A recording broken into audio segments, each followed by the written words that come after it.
Regular येणं का महत्वाचं आहे?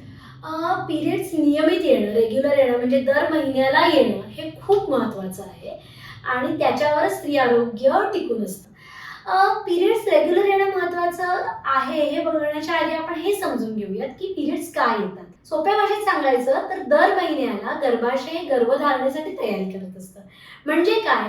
तर गर्भाशय हे बीज रक्त शरीरातून शोषून घेऊन गर्भाशयाच्या आतल्या बाजूला म्हणजे इंटरनल लाइनिंगला गर्भशय्या तयार करत असते. त्यालाच आपण एंडोमेट्रियम असं म्हणतो. आता एंडोमेट्रियम किंवा गर्भशय्या म्हणजे काय? तर तिकडे एक बीज रक्ताची गादी तयार होते. जेणेकरून जर कन्सेप्शन झालंच किंवा ओव्हम फर्टिलाइज झालंच तर ते एक फर्टिलाइज्ड ओव्हम गर्भाशयामध्ये कुठेतरी अटॅच व्हायला हवं आणि मग तिकडनं त्याची वाढ व्हायला हवी. अशा दृष्टीने ती गर्भशय्या तयार होत असते. आता जर एखाद्या महिन्यात गर्भधारणा झाली नाही, कन्सेप्शन झालं नाही, तर ही गर्भशय्या शरीराच्या बाहेर फेकली जाते आणि ह्यालाच आपण पाळी येणं असं म्हणतो. ब्लिडिंग होतं आणि ह्यालाच आपण पाळी येणं किंवा पिरियड्स येणं असं म्हणतो. आता ही गर्भशय्या तयार करणं, ती तिकडे काही दिवस ठेवणं आणि मग पुन्हा नको असले तर शरीराच्या बाहेर फेकणं हे काम वायू करत असतो. शरीरातला प्राकृत वायू किंवा वात हे काम करत असतो. एकदा ही सायकल पूर्ण झाली की गर्भाशय पुन्हा नवीन गर्भधारणेसाठी तयार करत असतं आणि पुन्हा ही गर्भशय्या तयार होते.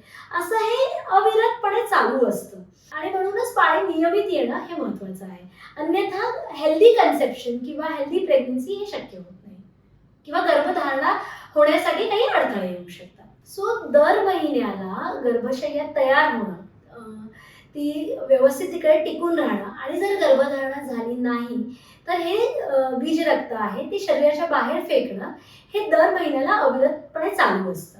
आता हे होत असताना स्त्री बीज आपण जर बघितलं तर उष्ण आहे किंवा नॅचरली हीट प्रोड्युसिंग आहे. स्त्री शरीर सुद्धा उष्ण आहे. त्यामुळे स्त्री शरीरात तयार होणारी उष्णता, तिच्या शरीरामध्ये रुटीनमध्ये तयार होणारे जे दोष असतात हे सगळे सुद्धा या मेन्स्ट्रुअल ब्लिडिंग बरोबर शरीराच्या बाहेर दर महिन्याला जात असतात आणि ह्याच्याचमुळे तिचं आरोग्य टिकून राहतं आणि शिवाय तिचं शारीरिक आणि मानसिक स्वास्थ्य सुद्धा याच्यावर निर्भर असतं आणि म्हणूनच रजप्रवृत्ती किंवा पाळी ही दर महिन्याला येणं खूप महत्वाचं आहे. पिरियड्स मध्ये पोट दुखणे किंवा फोड येणे असे त्रास का होतात? खरं म्हणजे पाळी येणं किंवा पिरियड्स येणं ही नैसर्गिक प्रक्रिया आहे आणि म्हणून तिथे कुठल्याही त्रासाशिवाय ती क्रिया झाली पाहिजे. पण रुटीनमध्ये मी जसं म्हटलं की स्त्री शरीर हे मुळात उष्ण आहे किंवा स्त्री बीज उष्ण आहे, तर त्यामुळे स्त्री शरीरामध्ये उष्णता निर्माण होते. असं जर रक्तातली उष्णता खूप वाढली तर बऱ्याचदा आपल्याला बघायला मिळतं की पिरियड्सच्या वेळेला पिंपल्स येणं किंवा काही फोड येणं असं लक्षण दिसतं.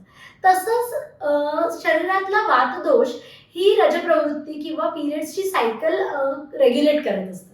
इकडे काही बिघाड झाला म्हणजे वात जर शरीरातला बिघडला, स्पेसिफिकली गर्भाशयातला जर वात बिघडला तर पोट दुखणं किंवा पिरियड्सला क्लॉट्स जाणं किंवा कंबर दुखणं, पाय दुखणं, रेस्टलेस होणं अशी लक्षणं आपल्याला बघायला मिळतात. माझे पिरियड्स हेल्दी आहेत का हे कसं ओळखता येईल?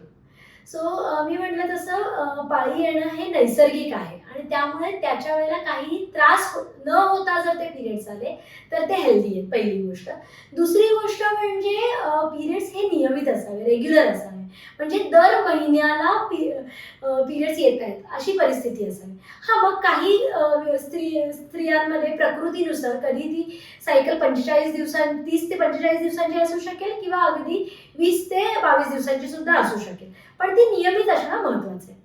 दुसरी गोष्ट म्हणजे पिरियड्स दरम्यान जो फ्लो होतो तो खूप जास्त होणं किंवा खूप कमी होणं किंवा नुसतंच स्पॉटिंग होणं असं नसावं. पिरियड्सचा फ्लो हा 4 दिवस व्यवस्थित होणं महत्वाचं आहे. हा फ्लो होत असताना पोट दुखणं, मळमळ होणं, ताप येणं किंवा पिंपल्स येणं हे लक्षण नसावं किंवा ब्लिडिंगमध्ये क्लॉट्स होत आहेत असं लक्षण नसावं. तसंच पोटदुखी बरोबर खूप थकवा येणं किंवा कंबर दुखणं हे सुद्धा लक्षण नसेल तर ह्याचा अर्थ तुमचे पिरियड्स हेल्दी आहेत. पिरियड्सच्या दरम्यान काय काळजी घेणं गरजेचं आहे? पिरियड्स येणं हे मुख्यतः आपण बघितलं तसं वाताच्या नियमनावर आहे. म्हणजे वात दोष जर स्त्री शरीरामध्ये स्पेसिफिकली गर्भाशयामध्ये प्राकृत असेल तर पिरियड्स व्यवस्थित येतात. आणि हे जर व्यवस्थित यायचं असेल तर ह्याचाच अर्थ आपण ह्या वातदोषाची काळजी घेतली पाहिजे. स्पेसिफिकली पिरियड्समध्ये खूप एक्झर्शन करणं हे टाळलं गेलं पाहिजे. तुमच्या रेग्युलर ॲक्टिव्हिटीज किंवा दैनंदिनीच्या ज्या काही गोष्टी आहेत त्या खूप धावपळ न करता करणं महत्त्वाचं आहे. जेवढा शक्य असेल तेवढा आराम करणं खूप महत्त्वाचं आहे. तसंच व्यायाम हा पूर्णपणे पिरियड्समध्ये टाळला गेला पाहिजे. योग्य आहार सुद्धा खूप महत्त्वाचा आहे. इथे आहार वात बिघडवणारा नसावा, पचायला हलका, ताजं आणि गरम अन्न घेतलं गेलं पाहिजे. काळ्या मनुका, अंजीर, खजूर, तूप हे खूप महत्त्वाचं राहतं. हलका आहार म्हणजे घरी जे काही पोळी भाजी बनते ते ताजं असावं, बनवलेलं वरण भात, मुगाच्या डाळीची खिचडी हे खाल्लं की ते पचायला हलकं राहतं आणि त्यामुळे वात बिघडत नाही. आणि वातदोष नियमित राहिला की ब्लिडिंगचा फ्लो सुद्धा व्यवस्थित राहतो आणि काही त्रास होत नाही.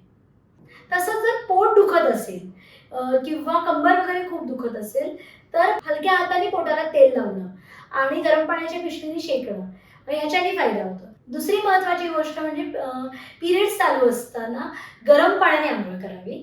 ती आंघोळ करत असताना खूप वेळ पाण्यात थांबणं किंवा खूप वेळ शॉवर घेणं, तसंच रगडून आंघोळ करणं किंवा ऑइल मसाज करणं हे पूर्णपणे टाळलं गेलं पाहिजे. कारण जर असं आपण बघितलं तर म्हणजे शरीरातला वातदोष हे शरीरातले दोष किंवा बीजरक्त हे शरीराच्या बाहेर फेकत असतं आणि त्याची दिशा ही अधोमार्गाने म्हणजे खालच्या बाजूने असते. जर खूप मसाज केला किंवा स्त्रिया जर पार्लरमध्ये अशा वेळेला गेल्या, फेशियल वगैरे सारखे प्रोसेस केल्या तर ह्याच्याने हा वात बिघडू शकतो आणि हे दोष पुन्हा शरीरात राहून संपूर्ण शरीरभर पसरू शकतात आणि ह्याच्यामुळे रक्तदृष्टी होऊ शकते. मग स्किनवर काही रॅश येणं किंवा स्किन अनहेल्दी राहणं असं आपल्याला बघायला मिळू शकतं. सो क्लिनिकमध्ये जेव्हा मी प्रॅक्टिस करत असते तेव्हा माझ्याकडे सगळ्या वयोगटातल्या स्त्रिया आहेत. मग ती लहान म्हणजे नुकताच पाळी सुरू झालेली मुलगी किंवा वर्किंग वुमेन किंवा गृहिणी या सगळ्यांमध्ये कधी ना कधी तरी पाळीच्या दरम्यान त्रास होत असतो. म्हणजे पोट दुखणं किंवा फ्लो नीट नसणं हे लक्षण बघायला मिळतं. आणि तसंही आपण जर बघितलं तर पूर्वापारापासून आपली आजी किंवा आई आपल्याला घरगुती काही औषधं सांगत असतात किंवा घरी बनवलेला काढा पाळीच्या दरम्यान देत असतात. तर अशाच सगळ्या आयुर्वेदिक औषधांपासून सुखदा हे बनवलेलं आहे. ह्याच्याने काय होतं तर वाताचं नियमन होतं आणि पाळीमध्ये होणारे त्रास कमी होतात. हा काढा म्हटला तरी काढ्यासारखं बनवायला अवघड नाहीये. फक्त पाण्यात टाकलं की ह्या ग्रॅन्युल्सचा काढा तयार होतो आणि तुम्ही तो गरम काढा घेऊ शकता.